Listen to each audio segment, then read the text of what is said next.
ایک آنکھ والے آدمی اور بد نگاہی۔ حضرت کعب احبار فرماتے ہیں کہ حضرت سیدنا موسیٰ کلیم اللہ علیہ السلام کے زمانے میں ایک مرتبہ قحط پڑا۔ لوگوں نے اب علیہ السلام کی بارگاہ میں درخواست کی، اے کلیم اللہ، دعا فرمائیے کہ بارش ہو۔ اب علیہ السلام نے ارشاد فرمایا، ترجمہ: میرے ساتھ پہاڑ پر چلو۔ سب لوگ ساتھ چل پڑے تو اپنے اعلان فرمایا، ترجمہ: میرے ساتھ کوئی ایسا شخص نہ آئے جس نے کوئی گناہ کیا ہو۔ یہ سن کر سارے لوگ واپس چلے گئے، صرف برق العابد نام کا ایک آنکھ والا آدمی ساتھ چلتا رہا۔ حضرت سیدنا موسیٰ علیہ السلام نے اس سے فرمایا، ترجمہ: کیا تم نے میری بات نہیں سنی؟ عرض کی، سنی ہے۔ پوچھا، کیا تم بالکل بے گناہ ہو؟ عرض کی، یا کلیم اللہ، مجھے اپنا اور کوئی جرم تو یاد نہیں، البتہ ایک بات کا تذکرہ کرتا ہوں، اگر وہ گناہ ہے تو میں بھی واپس چلا جاتا ہوں۔ فرمایا، وہ کیا؟ عرض کی، ایک دن میں نے گزرگاہ پر کسی کی قیام گاہ میں ایک آنکھ سے جھانکا تو کوئی کھڑا تھا۔ کسی کے گھر میں اس طرح جھانکنے کا مجھے بہت قلق یعنی صدمہ ہوا۔ میں خوف خدا سے لرز اٹھا، مجھ پر ندامت غالب آئی اور جس آنکھ سے جھانکا تھا اس کو نکال کر پھینک دیا۔ ارشاد فرمائیے، ترجمہ: اگر میرا یہ عمل گناہ ہے تو میں بھی چلا جاتا ہوں۔ حضرت سیدنا موسیٰ علیہ السلام نے اس کو ساتھ لے لیا، پھر پہاڑ پر پہنچ کر اپنے اس شخص سے ارشاد فرمایا، اللہ سے بارش کی دعا کرو۔ اس نے دعا کی، آ قدوس عز وجل، یا قدوس عز وجل، تیرا خزانہ کبھی ختم نہیں ہوتا اور بخل تیری صفت نہیں، اپنے فضل و کرم سے ہم پر پانی برسا دے۔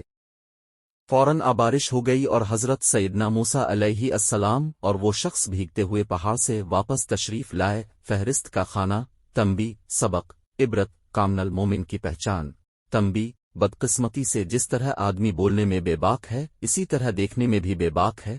اسے احساس تک نہیں کہ دیکھنا بھی ایک عمل ہے جو اس کے لیے ثواب عذاب کا باعث بن سکتا ہے۔ مثلاً اگر اپنی ماں کو محبت بھری نظر سے دیکھتا ہے تو ایک مقبول حج کا ثواب ملتا ہے، اور اگر غیر محرم کو شہوت کے ساتھ دیکھتا ہے تو عذاب نار کا حقدار بنتا ہے، کیونکہ غیر محرم عورت کو دیکھنا انسان کا نہیں شیطان کا کام ہے۔ سبق: ایک طرف اللہ عز و جل کے اس پرہیزگار اور متقی بندے کا یہ حال ہے کہ کبھی کوئی ایسا فعل ہی نہیں کیا جس کے متعلق یہ شو ہو کہ یہ گناہ ہے، اور اتفاق نہ گزرتے ہوئے کسی پر ننگا پڑ گئی حالانکہ یہ گناہ نہیں تھا، پھر بھی خوف خدا کے باعث ایسی ندامت طاری ہوئی کہ انہوں نے اپنی وہ انک ہی نول کر پیودی۔ اور ایک طرف ہمارا یہ حال ہے کہ ہم دن میں ہزاروں گناہ کرتے ہیں مگر ندامت تو کجا، ہمیں اس بات کا احساس تک نہیں ہوتا۔ ندامت سے گناہوں کا ازالہ کچھ تو ہو جاتا، ہمیں رونا بھی تو آتا نہیں۔ ہائے ندامت سے!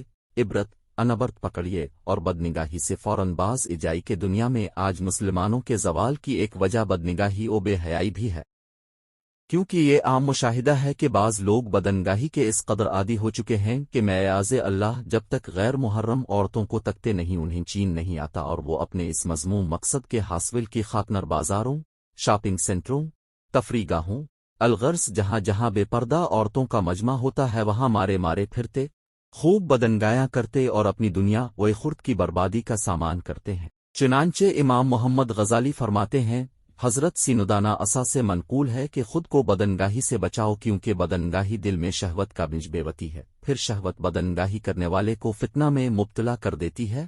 کامل مومن کی پہچان: بدنگاہی کرنے والے کو اگر پتہ چل جائے کہ کوئی غیر مرد اس کی ماں، بہن، بیوی یا بیٹی کو بری نظر سے دیکھ رہا ہے تو اس کی غیرت کو جوش آ جائے اور وہ آگ بگولا ہو جائے، لہذا اسے غور کرنا چاہیے کہ جسے وہ دیکھ رہا ہے وہ بھی تو کسی کی ماں، بہن، بیوی یا بیٹی ہے۔ یہ کیسی منطق ہے کہ جو بات اپنے لیے ناپسند ہے اسے دوسروں کے حق میں برا نہیں سمجھا جاتا، حالانکہ مسلمان کی شان اور کامل مومن کی پہچان تو یہ ہے کہ جو اپنے لیے پسند کرے وہی اپنے مسلمان بھائی کے لیے بھی پسند کرے، جیسا کہ حضرت سیدنا انس سے روایت ہے کہ حضور نے ارشاد فرمایا، ترجمہ: تم میں سے کوئی مومن نہیں ہو سکتا یہاں تک کہ اپنے بھائی کے لیے بھی وہی پسند کرے جو اپنے لیے پسند کرتا ہے۔ بخاری۔ اللہ تعالی ہمیں اپنی نظروں کی حفاظت کرنے کی توفیق عطا فرمائے، آمین۔